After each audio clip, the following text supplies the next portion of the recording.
আসসালামু আলাইকুম। আমি ডক্টর জান্নাতুল ফেরদৌস বলছি। আশা করি সবাই ভালো আছেন, সুস্থ আছেন। আজকে আপনাদের সাথে যে বিষয়টি নিয়ে শেয়ার করব সেটা আমি বর্তমানে অনেক বেশি খেয়াল করছি বা পাচ্ছি।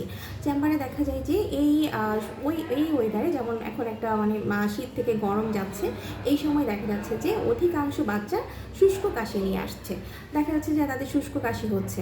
তো আপনারা কখন বেশি অ্যালার্ট হবেন?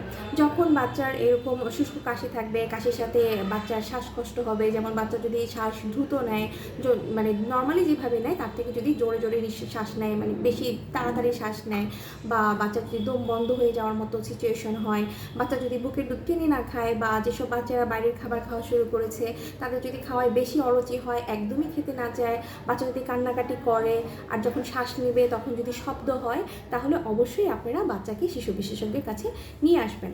আর যদি দেখেন যে বাচ্চার সাথে জ্বরও আছে, তাহলে কিন্তু কোনোভাবেই দেরি করা যাবে না, কারণ জ্বর যদি থাকে তাহলে সেটা চিন্তা করতে হবে যে এটা ইনফেকশনের দিকে যাচ্ছে।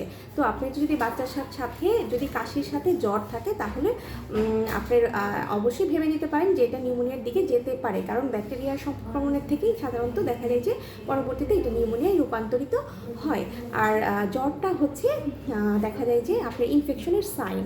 আর যেসব বাচ্চার সাথে জ্বর থাকবে না, শুধু ঠান্ডা কাশি থাকবে, সেক্ষেত্রে আমরা ধরে নিতে পারি যে এটা নিউমোনিয়ার দিকে যায়নি, কারণ দেখা যায় যে নিউমোনিয়া হলে সাথে সাধারণত জ্বর থাকে।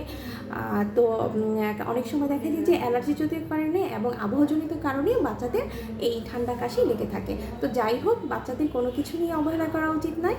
অল্প কিছু হলেই অবশ্যই ডাক্তারের পরামর্শ নিতে হবে। ভালো থাকেন, সুস্থ থাকেন, আল্লাহ হাফেজ।